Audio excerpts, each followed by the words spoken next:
खुसिया दिनै नोंथांमोननि धरना लानायनि दिनै जोंनि धरना लानायनि जाहोनानो जादों जे दिनै आसाम गभर्नमेन्टआ 6टा जाति जनगोष्ठीनो दिनै एसटी होनो नागिरगासिनो दङ दा ओंखायनो बिथांमोननो जुदि 6टा जाति जनगोष्ठीनो एसटी होयोब्ला जोंनि थाखानाय एसटी सुबुंफोरा गोबांथार खहायाव गोग्लैगोन दिनै जोङो साननानै नाय जोंनि साफ्रोमबो एसटी फरायसा फरायसुलि आंनि फंबाय बिनानावमोन आरो आंनि आंगो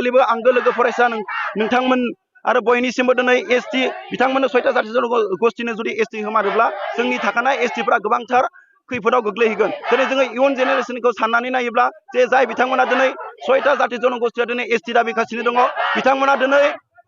गोबांथार बिथिङाव जौगानाय हारिखा दिनै स्कुल कलेज इउनिभारसिटिफोरनि एडमिसनावनो जा दिनै साख्रि बाख्रिनि खेत्रआवनो जा दिनै एपिएससि इउपिएससिनि खेत्रआवनो जा दिनै गोबांथार बिथिङाव दिनै बिथांमोना जौगाखानाय हारिखा दिनै बिथांमोननो जुदि एसटी होनानै होयोब्ला जोंनि थाखानाय एसटी सुबुंफोरा मा जाहैगोन दिनै आसाम गभर्नमेन्टआबो साननांगौमोन आरो बयनिख्रुइबो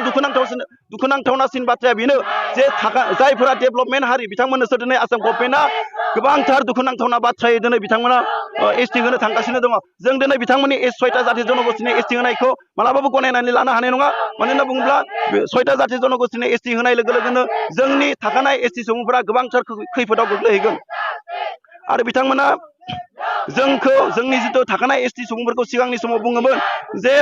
एम्फौ जाग्रा हारि बायदिसिना बेंक हवाजार बायदिसिना होननानै बुङोमोन नाथाय बेनो जोंनि आइडेन्टिटि बेनो जोंनि सिनायथि आरो जोंहा गभर्नमेन्ट अफ इन्डियाजों जोंहा होजाखानाय गोदोनिफ्रायनो मोनसे आइडेन्टिटि जे जोङो बिथांमोननि 6टा जाति जनगोष्ठीनो जोङो एसटी होनायखौ मालाबा गनायनानै लानो हानाय नङा बियो जोबोद दुखुनांथावना बाथ्रा जे जोंनि जिथु बिटिसिनि चिफ बिथां हाग्रामा महिलारिया बिथाङा एनअसि होनाङामोन मानो होनना बुङोब्ला जों गोबां गोदो गोदायनिफ्राय सानना मोनखानायखा मानो होनना बुङोब्ला जोंनि थाखानाय हारिया गोदोनिफ्रायनो जे गोग्लैसोनाय हारिखा ओंखायनो जोङो जाय बिथांमोना दायो 6टा जाति जनगोष्ठीया दिनै एसटी दाबिगासिनो दङ बिथांमोना गोबांथार जौगानाय हारि ओंखायनो बिथांमोना जुदि राजनितिक भावे जे एसटी होनो सानदोंब्ला बिथांमोना गोरोन्थि होननानै सानना लानांगोन मानो होनना बुङोब्ला जों बिथांमोननि साननायखौ जाफुंहोनो हानाय नङा आरो बिथांमोननो मोनद' हारिनो एसटी होगोनखौ जोङो मालाबाबो गनायथिनानै लानो हानाय नङा आरो जों गनायनानै लानो हानाय नङा दा ओंखायनो जोङो दिनै जोंनि भेरगाव जम्मा फरायसालिनि साफ्रोमबो एसटी फरायसा आंनि फंबाय बिनानावमोन आरो आंनि आंगो लोगो नोंथांमोना दिनै बयबो दिनै जोंहा बे हानजा सुरनाय हाबाफारियाव एबा सोमावसारनाय हाबाफारियाव बिथांमोननि हेंथायै जोङो दिनै बाहागो लानो गोनां बायध' जादों दा ओंखायनो आसाम गभर्नमेन्ट आरो बिजेपि गभर्नमेन्टआ मोनद' हारिनि एसटी होनायखौ जाहाथे थाबैनो बन्द' खालामो आरो थाबैनो बोखारो आं बेखौ गुरै खावलायदों आसाम गभर्नमेन्टनिसिम কলেজৰ গোটেই ষ্টুডেণ্ট ইউনিয়নে আমি ইয়াতে সমবেত হৈছোঁ কাৰণ যিটো নেকি 6টা জনগোষ্ঠীক ইতিমধ্যে অসম চৰকাৰে সিদ্ধান্ত লৈছে যে সিহঁতক ট্ৰাইবেল ইউনিটি দিব লাগে এসটি দিব লাগে বা সিহঁতক এসটি খুজি আছে সেইটো আমি ট্ৰাইবেল ছাত্ৰ সমাজে একদম পাৰে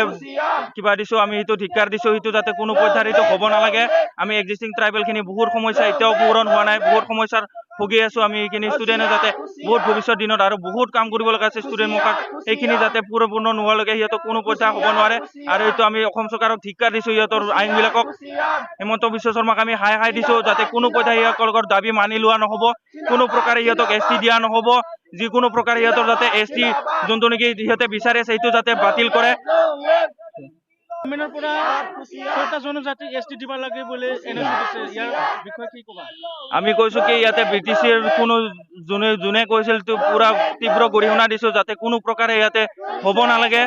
আৰু আমাৰ ব্ৰিটিছ চৰকাৰে ইয়াৰ হকে মাৰ মাতিব লাগে যাতে ট্ৰাইবেলৰ হকে মাৰ মাতিব লাগে সিহঁতক যাতে কোনো প্ৰকাৰে ST দিয়া নহয়